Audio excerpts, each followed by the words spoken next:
Summer of the Mariposas, Chapter 15. La Dama, the lady. A lady is a lady in the vestibule as well as the campsite. Things changed after our encounter with the chupacabra. Suddenly, my sisters and I became more focused. I used the water from Chincho's abandoned canteen to clean Peta's wound. I could see by the light of the campfire that her leg was obviously getting infected. The chupacabra's mordida had left three ugly lacerations 2 inches above her ankle on the outside of her leg, so both her ankle and her calf were swollen to twice their normal size. I did my best to keep it clean by wrapping it in one of Peta's short-sleeved shirts. Velia, Delia, and Juanita were too worried to sit around watching me treat Peta's wounds. Instead, they scurried around like little sugar ants, busy hormiguitas gathering the materials to create a sturdy device in which to carry our wounded sister, because her leg hurt so much that she couldn't walk. I was surprised at how helpful and cooperative everyone was with each other. Even the twins were being polite. I didn't mention how nice it was to see them working together or praise them in any way, for fear of breaking the spell. But I was proud of them nonetheless. By sunrise, the girls had built a stretcher by tying 2 old pieces of wood and broken branches with torn strips of cloth from a pair of Juanita's old shorts. It wasn't pretty, but it was strong enough to hold Peta. Delia and Delia picked up the stretcher from the front, while Juanita and I took the back. When Peta gratefully resting on the makeshift gurney, we continued our journey toward Hacienda Dorado. We traveled slowly, stopping often to rest because our arms were not used to carrying so much weight for so long. By the middle of the afternoon, we stopped by an ojito, a spring bubbling out of the rock wall, and drank water straight out of the spouting hole. Our sleep-deprived night could be seen in the circles under our eyes, and our stomachs rumbled with hunger, but we felt for the first time that our ordeal might soon be over. "It won't be fair. It won't be far," I said as I stood rubbing the pain out of my wrist. "How much longer do you think?" Juanita asked, looking at the map. "Because it looks like we should be right on it. Just over that big hill." I checked on Peta's leg. Carefully, I peeled back the dressing and saw that although the wound wasn't oozing, her entire calf was purple now. Peta seemed to be in so much pain to talk because she wasn't complaining anymore. Instead, she drifted in and out of sleep for the last leg of our trip. Her lethargy worried me, so I took her temperature with a thermometer in the twins' toolkit. I was so afraid of Peta losing her leg, I considered using La Llorona's gift. I was sure its magical properties could do the job well, but I also worried about missing the amulet's last gift when I knew that in less than an hour in the time it would take to walk the last few miles of the journey. Abuelita would be able to take care of her. Our grandmother was, after all, a curandera. She knew how to use natural herbs to cure almost anything. The memory of her treating a farmer's ulcerated arm the last time we visited her was still fresh in my mind, so I decided to wait and see what she could do for Peta's leg. The ear pendant would still be there if I needed to use it later. "She's running a fever," I said. Juanita shook her head in dismay. Delia and Delia cursed under their breaths and knelt beside Peta. Delia touched her face and forehead and asked her if she wanted some water that they'd been saving just for her. "No," Peta whispered weakly. "I'll be all right. Just keep going." "You heard her. Let's go," I said. Peta closed her eyes to the sun and rolled her head to the side as if she didn't care what we did. We lifted the stretcher and started walking again. Up the hill we went on and on until our arms and legs hurt so much that we kept losing our footing. We walked so far and so long we almost dropped Peta a couple of times before we reached the crest of the trail. I knew in the minute I saw it from the top of the hill the girls didn't recognize Hacienda Dorado, but I did. "Peta, we're here! You're going to be okay, Mamamita," I said as we stood staring down at our destination. Peta lifted her head long enough to look down the cerro. "Oh, thank God," she whispered before she lay back down and closed her eyes again. Exhilarated by the sight of our paternal grandmother's home, we walked hurriedly down the hill toward the pink stucco building with the coral-like fence, being careful not to jostle Peta too much in the stretcher. The lilac jacaranda tree by the gate, leaning backward over the fences as if the wind had made it laugh, was exactly as I remembered it. The abundant crepe myrtles and pink bougainvilleas that dotted the courtyard were also beautiful and lovely as I recalled. "Look at all those flowers," Peta said, looking at the Hacienda Dorado as if she'd never seen anything more exquisite in her life. She probably didn't remember playing there among the flowers the last time Papa brought us to see his mother, so long ago. Forget the flowers, Delia whispered. Have you ever seen so many mariposas? As we got close enough to the multicolored array of butterflies fluttering in the courtyard of our grandmother's house, Juanita answered, not so many different kinds in one place. The girls kept marveling at the sight as we neared the gate. Forget the butterflies, I said, interrupting their rapture. Let's find Abuelita. Peta's leg isn't going to cure itself. How are you doing? I looked down at Peta's face as we moved along. She was so flushed, I just knew she was getting worse. Fine. Peta closed her eyes and sighed. She was trying to be brave, but I could tell she was still in pain. I'll be all right once we get inside. Hold on, I said. Delia and Delia banged on the gate with a stick and called out for help. It didn't take long for someone to notice us. Looking up from their chores, two men dropped their garden tools and hurried over to open the gate for us. What is the matter? ¿Qué pasó? They asked. We are here to see Remedios Garza, I said, still holding on to the stretcher. We're her granddaughters. From los Estados Unidos? The first man asked. He took the front of the stretcher and the other man took the back. Yes, from the United States, I confirmed as I relinquished my end of the stretcher gratefully. The younger of the men hoisted the stretcher and began walking backward toward the main house. Oh, what a great surprise, he exclaimed. Your abuela will be very happy to see you, but she will not be happy that one of you is hurt. The older man walked forward, holding his end of the stretcher before him. This way, follow us, please. Abuelita Remedios looked exactly as I remembered her. Her white, streaked hair was perfectly coiffed into a bun, and her blue eyes were sharp and fierce, centered over a long, aquiline nose, yet her mouth was wide and generous as she turned around and smiled at us. Dios sent us an emo. Abuela Remedios crossed herself and kissed her thumb before she reached out for us, welcoming us. Is that really you? Mis niñas? Mis niticitas? She asked happily. It is us, I said, stepping forward to receive a hug. We're all grown up now, Abuelita. Sí, I would say so. Mira, pero what has happened to you? Abuela Remedios asked as she took hold of Peta's head in her hands and looked at her flushed face. Arturo, Roberto, take her inside to the Sala Rosada. Quickly now, she has a fever. The two men, who looked too alike not to be related, hurried ahead of us. Come in, Abuelita said as we entered the house behind the men and followed them into a pink receiving room. Have a seat. You look like zopalotes. Those nasty good-for-nothing vultures beat you up and plucked every feather off your pretty wings. Once inside, Arturo, the younger man, picked up Peta's limp body and transferred her over onto a cushioned wooden bench. Abuelita Remedios put one arm around me and another one around Juanita and gave us all a group hug. We're okay, I told Abuelita. It's Peta we're worried about. What happened to her? She asked, inspecting Peta's leg as our sister lay with her eyes closed on the rustic bench. Something bit her, I said, not sure how much to disclose, not because I didn't trust Abuelita, but because I wasn't sure she'd believe me. Abuelita's eyebrows furrowed with worry. But this is not an ordinary dog bite. She knelt at Peta's leg to examine it closely. It wasn't a dog, I said, fighting the urge to go ahead and tell her what really happened.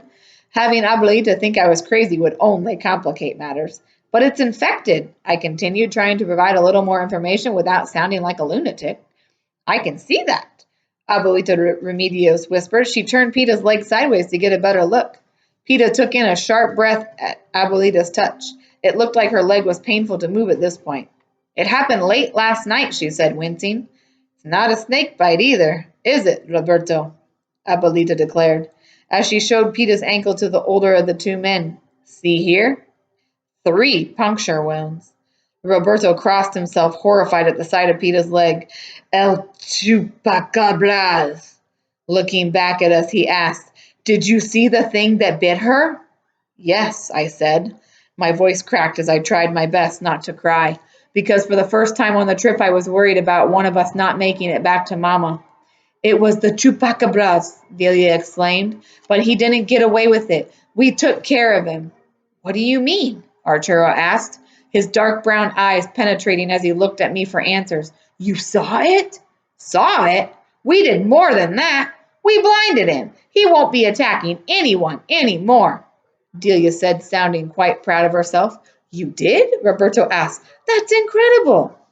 "Oh, Delia did it," Juanita said, looking at me with an appreciative gleam in her eyes. "She's fearless."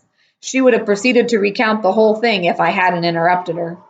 "Well, at least he's not likely to hurt anyone else, not without his other eye," I said, trying to play the whole thing down a bit.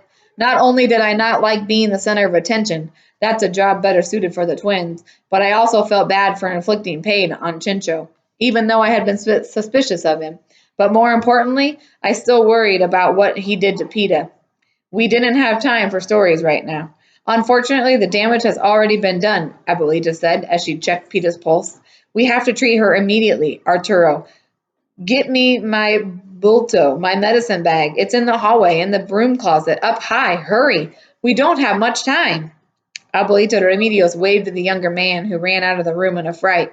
"You mean she's going to turn into one of those demons?" Vilya asked, her voice high like a scared little girl. "No, of course not," Abuelita said, turning around and patting Vilya's hands to reassure her. "That's not possible, not when you're dealing with the chupacabras. His bite is very dangerous, but he's not contagious. What I mean is that his saliva is tainted. It has contaminated her blood. She's fighting the infection, but she's so young it's hard to tell how much damage it has done." "I knew it," Delia said, tearing up at the terrible thought. "I knew it. We should have killed that rotten mongrel." I don't know what I envisioned, but Abuelita Remedios' medicine bag was nothing like I remembered. The bulto was just that, a bulky remnant of thick white cloth tied together at the top in a vagabond's knot. And when she opened it, I wasn't as surprised as I was curious. Inside she had all manner of herbs, seeds, sprigs, and plant roots.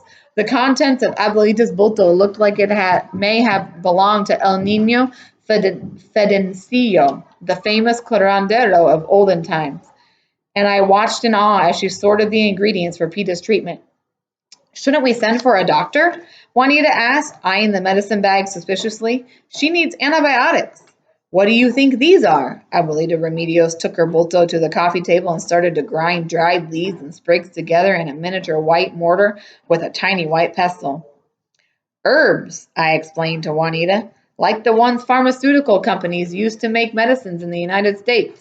See," Abuelita Remedios said, "but regular medicines are useless when it comes to treating a wound like this. A bite from the chupacabras is 10 times deadlier than any vipers. These, however, are the finest herbs in all of Mexico. People from all over the country come to my garden to harvest these medicines." Abuelita picked up a desiccated brown sprig between her fingertips. "This one is for the pain. This one is for the inflammatory. And this," she said proudly, as she picked up a tiny blue glass bottle and shook it in my direction, "this is stronger than any anti-venom in the world. It is my secret potion, the power and the glory of potions, made from the blood of the lamb and the agua bendita, sacred water from Texcoco Lake." We watched in awe as Abuelita Remedios' lance compressed and flushed Peta's wounds one at a time before applying her concoction liberally to each laceration. Because she was heavily sedated, Peta slept through the lancing and compressing and didn't come back around until Abuelita Remedios was done wrapping her leg with a pale, thin gauze. "Am I going to die?" Peta asked when she regained consciousness. I caressed her forehead and pushed her hair out of her face. "No, of course not. You're going to be just fine. You just need to rest, okay, mamamita?" Mamita. That is a fact," Abuelita Remedios said, feeling Peta's forehead and pinching her cheeks affectionately. "You and all your sisters need rest. You'll stay with me for as long as it takes you to get your strength back. It will give us an opportunity to get to know each other again. I'll call your mother and let her know that you're okay. She'll be glad to hear from us." "We don't have a phone. I mean, it's been disconnected, so there's no way to reach her," I whispered. I hated myself for lying to my own grandmother, but I silently promised the Virgin I would come clean soon. I just had to sit down with Abuelita tomorrow and explain why we couldn't afford to call the cafe and let Mama know where we were at. If Mama tried to leave the country to get us, she could get in trouble with the police, and that's something I couldn't live with. I hoped Abuelita would understand. "Well, that's the least of our worries. We'll find a way to get in touch with her when the time comes." Abuelita waved her hand as if to dismiss the issue. "For now, I think we need to let your sister rest. Come, let us go to the kitchen and get all you fed. You look like scarecrows. You've lost their stuffing." Because we hadn't eaten since the night before, sharing the cheese and loaf of bread with the chupacabras. We ate everything Abuelita Remedios put in front of us that afternoon. First, she brought out plates of spicy tamales and borracho beans, and when that was gone, she brought down a fruit basket. There were ripe, sweet figs and fleshy pears and a fragrant papaya that Abuelita sliced through and splayed out for us on a serving tray. We drank the most delectable agua de tamarinda, sweet tart juice made from tamarind, and ate and ate and ate. After dinner, Arturo pulled bucket after water out of the well in the courtyard to fill up the enormous bathing trough in the laundry room. While we bathed, Abuelita looked in on Peta and informed us that her fever was going down. After our baths, we sat, all five of us, on an enormous carpet around Abuelita's bed, telling her the tales of our adventures along the bank of the Rio Grande. She laughed at our jokes and teased us when we couldn't comb through the knots in our ratted hair. But she was kind and generous and braided our hair for us before we went to bed. Eating, sleeping, bathing, laughing, talking, helping, and tending to Peta's every need. That is how we spent the next few days at Abuelita's house. In the mornings, Juanita and the twins helped Abuelita with the feeding of the animals, but when they went back in the house to take care of the household chores, I helped Abuelita in the herb garden. We watered the delicate plants and pulled weeds, and Abuelita named each plant as we went along, telling me what they were good for. Yurabuena, a bellyache, manzanilla to soothe the nerves, and melanurama to heal wounds or stop hemorrhages. She described different features of each plant and explained the best way to remember them. In the afternoons, however, we sat in the courtyard while Peta lay out in the sun on a wrought iron bench, recuperating among the myriad of colorful mariposas that abounded in that heavenly place. By the end of the week, Peta got up and hobbled about the courtyard of Hacienda Dorada, clapping and laughing at the girls as they chased mariposas around the wide, robust bougainvilleas. Abuelita Remedios walked over and took a look at Peta's sparkly eyes and pink cheeks. She touched her forehead, and a small smile made her thin lips curl up at the edges. Bueno, she said, I think you're well enough to go home now. Girls, we leave at dawn. As we sat cross-legged on the rectangular carpet in the bedroom in evening of the 5th day, Abuelita proclaimed, it's time you got back to your mama. But before you do, we have to talk. Yes, Juanita exclaimed. There's so much more we want to know, so much you haven't told us. Like what? Abuelita asked, pinning Juanita's long, thick braid to the back of her head in a circular pattern. Peta looked at Abuelita with adoration. What was Papa like when he was our age? Her question startled me. We'd been so focused on our little sister's recovery that we hadn't even given Papa a single thought since our arrival. The realization baffled me, since that had been primary on our minds when we left, and the be-all and end-all of our journey, the reason for leaving Mama's side. Your father hasn't changed, Abuelita Remedios said, pausing to look at us with much sadness. As a child, he was exactly as he is today. A long moment of silence followed. We haven't seen him in a while, I said. He's been gone for a long time. I know, Abuelita whispered. He left about the same time last year. As far as I could tell, none of us have divulged that bit of information yet. How do you know that? I asked in surprise. Who told you? He did, Abuelita Remedios whispered, her brows furrowed worriedly over her eyes. He told me he'd left the last time I saw him. I urged him to reconsider, but he said it was already done. My chest suddenly felt tight and constricted. I pressed my hand against it and let out a long-held deep breath. So he's been here? I asked, choking back the tears of relief and something else, something deeply rooted, something wounded and mad. Well, at least we know he's alive. We haven't heard from him in so long, I was beginning to wonder. You were? Juanita asked. You never told me that. I covered my face for a moment to stop the tears from coming, and when I uncovered it, Abuelita was leaning forward, looking into my eyes. She took my hands, kissed my knuckles, and then squeezed my fingers tightly between ours. Oh, yes, he's alive, she said, nodding. At least he was a few months ago. A few months ago? I asked, the anger within me growing as it devoured the hurt and the pain the knowledge was causing. Did he tell you why he left? Juanita asked, her eyes narrowing intently. He did, Abuelita said, but that is not for me to discuss. That is for your parents to explain. But why? Peta whined. Why can't you tell us? We told you everything. We even told you about the dead man's body and about La Llorona and the Nahual. Why can't you tell us what's going on with Papa? Peta started to sob softly. Ay, mi nina, please don't cry, Abuelita Remedios said, wiping a runaway tear off Peta's cheek with her right thumb. Listen, I'm not trying to keep secrets from you, and I'm glad you've been so honest with me. I needed to know those things. So I am going to tell you one thing. Your papa left because he is selfish. It's our fault, really. Mine and your abuelito Reynaldo's. God rest his soul. You see, we spoiled him. We made him think that because he was so talented, because he could sing so well, he was more important than everyone else in the world. And for that, I am deeply sorry. You spoiled him? Juanita, confused. And yet you never spoiled us? Velia said. Juanita reached over and smacked Vila's arm. Yes, he did. He spoils us all the time. When? Delia asked indignantly. I don't remember that, Velia agreed. Spoken like a couple of spoiled brats, Juanita said, giving them the Eva eye. When we were younger, he wasn't performing, so he had a regular job in Houston and used to come home on weekends with his arms loaded with presents. It was like Christmas in April or July or August or whatever month it happened to be. He always brought us presents when he came home. I remember, Delia explained. He brought us dolls and board games and those little plastic jewelry sets, the giant rings and matching tiaras. Don't you remember, Velia? He even brought you a special present once because you saw a game on TV and called him begging for a basketball. Oh, yeah, the basketball incident. You all hated me for that, Velia said, twisting her face with the effort of recollection. We had so many toys we didn't even play with most of them, Juanita said, remembering how good life used to be before Papa stopped coming home regularly and only showed up every now and then. And now we have to make our own bracelets out of used aluminum cans. Way to go, Papa! Velia drew her knees up to her chin and stared off into space, pouting.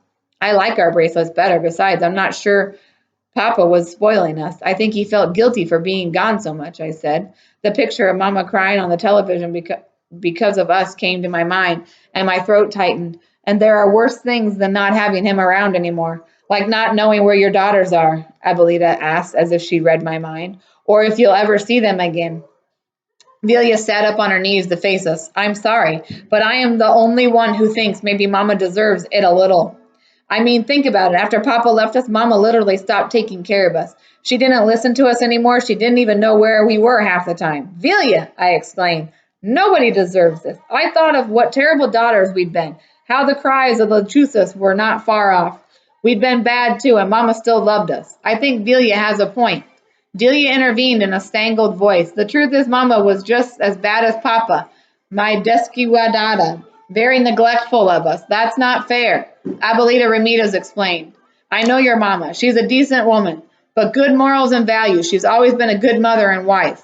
I want you to understand one thing. Your mother didn't do anything wrong. Your father left because he's a louse, a good-for-nothing who cares more about himself than his own wife and daughters. He's up to no good. Otherwise, why would he be trying to divorce your Mama?